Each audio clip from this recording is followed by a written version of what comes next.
जावेद हबीब यानी hair style की दुनिया में एक नामचीन हस्ती। सत्ता सियासत से लेकर फिल्म इंडस्ट्री तक उनका और उनके खानदान का रसूख है और दुनिया भर में फैला बड़ा कारोबार है।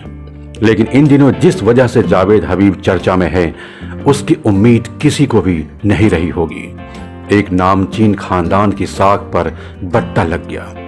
एक वीडियो में हेयर ड्रेसिंग के दौरान एक महिला के बालों में वह थूकते नजर आए तो उन पर चौतरफा हमले होने लगे। वीडियो देखते ही देखते वायरल हो गया। बाद में उन्हें माफी भी मांगनी पड़ी। निश्चय ही यह घटना निंदनीय और घिनौनी है। इससे कई बड़े सवाल उठ खड़े हो रहे हैं। लेकिन सबसे पहले आपको जावेद हबीब का फिल्मी कनेक्शन और उनके खानदान के रसूख के बारे में बताते हैं। जावेद हबीब के दादा नाजिर अहमद लॉर्ड माउंटबेटन और जवाहरलाल नेहरू के विशेष हेयर डिजाइनर रहे हैं, तो जावेद हबीब के पिता हबीब अहमद राष्ट्रपति भवन में बतौर हेयर ड्रेसर नियुक्त किए गए थे। कहा तो जाता है कि इंदिरा गांधी की हेयर डिजाइनिंग जावेद हबीब के पिता ने ही की थी। यानी 3 पीढ़ियों से जावेद हबीब का खानदान हेयर डिजाइनिंग की दुनिया में खास ओहदा प्राप्त कर चुका है।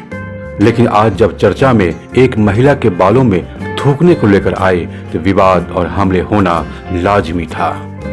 आपको बता दें कि जावेद हबीब ने अपने खानदान का नाम रोशन करने के लिए लंदन जाकर हेयर डिजाइनिंग की पढ़ाई की थी। जावेद हबीब दिल्ली स्थित जवाहरलाल नेहरू यूनिवर्सिटी में फ्रेंच साहित्य के छात्र भी रहे हैं और कैंपस की क्रिकेट टीम के कैप्टन भी रहे हैं। तब दिली तमन्ना क्रिकेटर बनने की भी थी, लेकिन बन गए मशहूर हेयर स्टाइलिस्ट। करियर की शुरुआत हुई साल 1984 से। सबसे पहले दिल्ली के ओबेरॉय होटल में अपने पिता के सैलून में काम करना शुरू किया। एक बड़े होटल में स्थित सैलून होने के नाते वहां बड़ी हस्तियों का आना जाना लगा रहता था। अच्छी कमाई भी हो रही थी। फिल्मी हस्तियों के अलावा दूसरी फील्ड की पेज 3 पर्सनालिटी से संपर्क बढ़ता गया। लिहाजा धीरे धीरे उनके भीतर एक मशहूर हेयर स्टाइलिस्ट बनने का ख्वाब भी पनपने लगा। दुनिया के कई देशों में जाकर उन्होंने हेयर डिजाइनिंग के मॉडर्न तकनीक सीखे और फिर साल 2000 में अपनी सैलून कंपनी खोली, जावेद हबीब हेयर एंड ब्यूटी। आज वो दुनिया भर में हबीब हेयर एंड ब्यूटी लिमिटेड के सीईओ के तौर पर जाने जाते हैं। फिल्मी जगत से लेकर कॉरपोरेट घरानों तक उनके क्लाइंट्स हैं और देश में करीब 100 से अधिक शहरों में उनकी कंपनी के सेंटर्स हैं। यहाँ तक कि सिंगापुर और दुबई जैसे देशों में भी उनका कारोबार फैला हुआ है। इतना ही नहीं, जावेद हबीब कई मशहूर ब्यूटी प्रोडक्ट्स के ब्रांड एम्बेसडर भी हैं, जिनका बाजार से लेकर बड़े बड़े इवेंट्स स्पॉन्सर्ड करने तक में बड़ा योगदान है।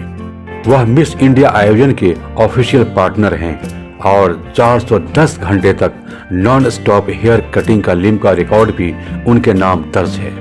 लेकिन थूकने वाले वीडियो ने उनकी और उनके खानदान की साख पर बट्टा लगा दिया। सवाल कई खड़े होते हैं।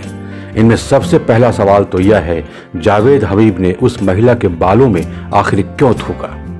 और दूसरा बड़ा सवाल है, क्या यह उनकी आदत में शामिल है? और अगर आदत में शामिल है, इससे पहले ना जाने कितने लोगों के बालों में उन्होंने थूका होगा। निश्चय ही उनमें फिल्म, मॉडलिंग, स्पोर्ट्स से लेकर कॉरपोरेट जगत के कई नाम शामिल हो सकते हैं। देखते रहिए पिक्चर प्लस, यानी जिंदगी का बायोस्कोप।